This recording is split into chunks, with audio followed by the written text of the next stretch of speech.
नमस्कार. राहणाऱ्या आपणा सर्वांचं माझ्या विजया जाधव यूट्यूब चॅनेलवर हार्दिक स्वागत आहे. भारतीय ऊर्जा क्षेत्र 2047 भवितव्य आणि आव्हाने या विषयासाठी तुम्ही करत असलेली तयारी ही केवळ एका स्पर्धेची तयारी नाही, तर भारताच्या उज्ज्वल ऊर्जा भविष्याचा वेध घेण्याची एक सुंदर संधी आहे. या सादरीकरणात वैज्ञानिक माहिती, योग्य आकडेवारी, भविष्याचा दृष्टिकोन आणि प्रभावी मांडणी यांचा सुंदर समन्वय साधा. मनापासून प्रयत्न, आत्मविश्वास आणि वैज्ञानिक दृष्टिकोन असेल, तर या स्पर्धेत तालुका स्तरापासून जिल्हा, राज्य आणि अगदी राष्ट्रीय स्तरापर्यंत पोचण्याची संधी नक्कीच या विषयामुळे आपण निर्माण करू शकतो. माझ्या सर्व विद्यार्थी मित्रांना या स्पर्धेकरता मनःपूर्वक शुभेच्छा. तुमची मेहनत यशस्वी हो. तुमचा आवाज राष्ट्रीय विज्ञान मेळाव्याच्या व्यासपीठापर्यंत पोहोचो. चला तर मग या विषयाची प्रभावी तयारी सुरू करूया. याआधीही याच विषयावरती मी व्हिडिओ केलेला आहे. आणखी हा दुसरा प्रयत्न. बघा, चला तर मग सुरुवात करूया. ज्या दिवशी मानवानं ऊर्जेवर नियंत्रण मिळवायला सुरुवात केली, त्या दिवसापासून मानवाच्या प्रगतीला वेग आला. पण आता प्रश्न आहे, हीच ऊर्जा आपल्याला 2047 मध्ये विकासाच्या शिखरावर नेईल की पर्यावरणीय संकटांच्या उंबरठ्यावर? आदरणीय व्यासपीठ, उपस्थित मान्यवर, माझे प्रिय विद्यार्थी बालमित्र मैत्रिणींनो, आज मी भारतीय ऊर्जा क्षेत्र 2047 भवितव्य आणि आव्हाने या अत्यंत महत्त्वपूर्ण भविष्यवेधी विषयावर माझे विचार मांडणार आहे. मित्रांनो, कोणत्याही देशाची खरी ताकद त्याच्या शस्त्र सामर्थ्यात नसते, तर त्याच्या ऊर्जा सामर्थ्यात असते. उद्योग, शेती, शिक्षण, आरोग्य, संरक्षण, अवकाश संशोधन, कृत्रिम बुद्धिमत्ता आणि डिजिटल भारत या सर्वांचा पाया ऊर्जेवर उभा आहे. म्हणूनच विकसित भारताच्या भवितव्याचा मार्ग आत्मनिर्भरतेतूनच जातो. सर्वत्र जीवाश्म इंधनांच्या अतिरिक्त वापरामुळे अनेक पर्यावरणीय समस्या निर्माण झालेल्या आहेत. त्यामुळेच भारताची स्वच्छ ऊर्जेकडे वेगाने वाटचाल सुरू आहे. देशभरात सौर ऊर्जा, पवन ऊर्जा, सोलर रूफटॉप, जैवइंधन, हरित हायड्रोजन, ऊर्जा साठवणूक प्रणाली आणि स्मार्ट ग्रिड यांचा विकास सुरू आहे. यासोबतच भारत एनर्जी बास्केट अधिक मजबूत करण्यावर भर देत आहे. म्हणजेच एका इंधनावर अवलंबून न राहता सौर, पवन, जल, अणुऊर्जा, जैवऊर्जा आणि हरित हायड्रोजन अशा विविध ऊर्जा स्रोतांचा संतुलित वापर करून ऊर्जा सुरक्षितता वाढवण्याचा प्रयत्न सुरू आहे. 2047 मध्ये प्रत्येक घराच्या छतावर सौर पॅनेल दिसेल.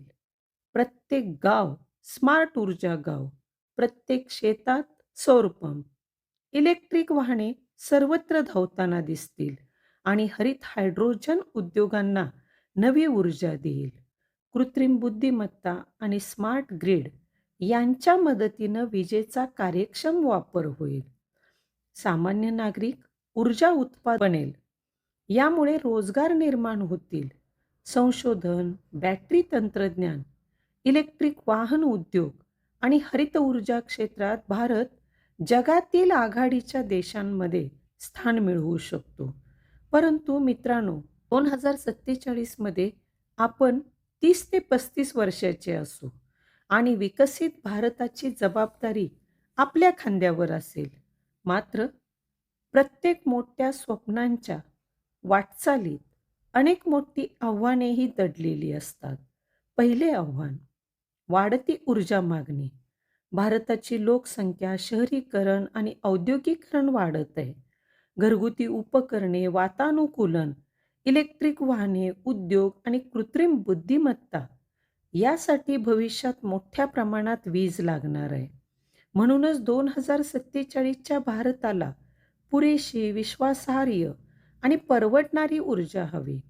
दुसरे आव्हान, जीवाश्म इंधनाचा अतिरिक्त वापर. कोळसा आणि पेट्रोलियम ही मर्यादित नैसर्गिक संसाधने आहेत. पेट्रोलियमसाठी इतर देशांवर जास्त अवलंबून राहिल्यास भारताच्या अर्थव्यवस्थेवर परिणाम होऊ शकतो. म्हणून एनर्जी सिक्युरिटी म्हणजे केवळ वीज उपलब्ध असणे नव्हे, तर विविध आणि विश्वासार्ह स्रोतांमधून ऊर्जा उपलब्ध असणे होय. तिसरे आव्हान, नवीकरणीय ऊर्जेची अनिश्चितता व साठवणूक. सौर आणि पवन ऊर्जेचे उत्पादन हे वेळ आणि हवामानानुसार बदलते. दिवसभरातील ऊर्जा साठवून गरजेच्या वेळी वापरता आली पाहिजे.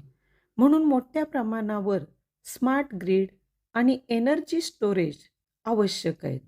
भविष्यात इलेक्ट्रिक वाहने, एनर्जी स्टोरेज आणि डिजिटल तंत्रज्ञान वाढल्यामुळे लिथियम, निकेल, कोबाल्ट, ग्राफाइट यांसारख्या महत्त्वाच्या खनिजांची गरज आहे. चौथे आव्हान, ट्रान्समिशन आणि डिस्ट्रीब्युशन. मोठ्या सौर किंवा पवन प्रकल्पातून निर्माण झालेली ऊर्जा दूरच्या शहरांपर्यंत पोहोचवण्यासाठी मजबूत ट्रान्समिशन नेटवर्क आणि वितरण आवश्यक आहे. पाचवे आव्हान, पर्यावरण आणि नैसर्गिक संसाधनांचे संरक्षण. स्वच्छ ऊर्जा निर्माण करतानाही जमीन, पाणी, खनिजे आणि जैवविविधता यांचा विचार करावा लागतो. मोठे ऊर्जा प्रकल्प किंवा ऊर्जा पायाभूत सुविधा उभारताना डेव्हलपमेंट आणि एन्व्हायरमेंट यांच्यात संतुलन राखणं आवश्यक आहे. 6वे आव्हान, ग्रीन हायड्रोजन. ग्रीन हायड्रोजन भविष्यासाठी अत्यंत उपयुक्त आहे, पण त्याचे उत्पादन, साठवणूक, वाहतूक आणि वितरण यासाठी नवीन तंत्रज्ञान व पायाभूत सुविधा आवश्यक आहेत. सामान्य नागरिक केवळ कंझ्युमर न राहता प्रोड्युसर आणि कंझ्युमर बनेल. म्हणूनच आपले 2047चे ऊर्जा उद्दिष्ट असे असले पाहिजे: स्वच्छ ऊर्जा निर्मिती, नैसर्गिक संसाधनांवर सुयोग्य वापर, स्मार्ट ग्रिड आणि ऊर्जेचा कार्यक्षम व संयमी वापर करणे. महात्मा गांधीजींचे मार्गदर्शक विचार आहेत.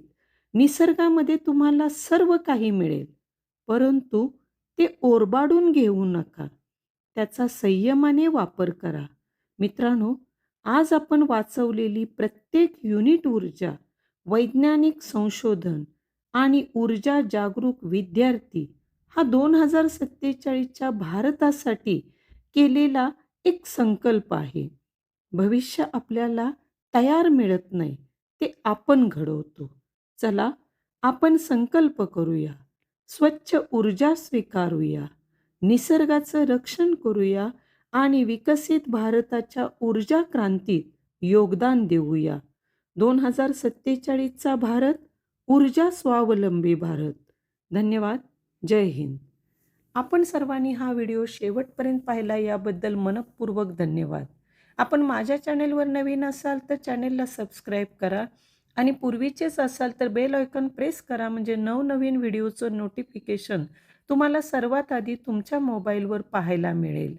या व्हिडिओचा वापर तुम्ही तुमच्या वक्तृत्व स्पर्धेसाठी, अखिल भारतीय विद्यार्थी विज्ञान मेळाव्यासाठी अवश्य करा.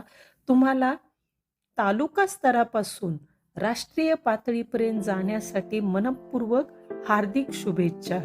विज्ञानविषयक शालेय शैक्षणिक व्हिडिओ आणि शालेय उपक्रम पाहण्यासाठी माझ्या विजया जाधव या यूट्यूब चॅनेलला लाईक, शेअर आणि सबस्क्राईब करा.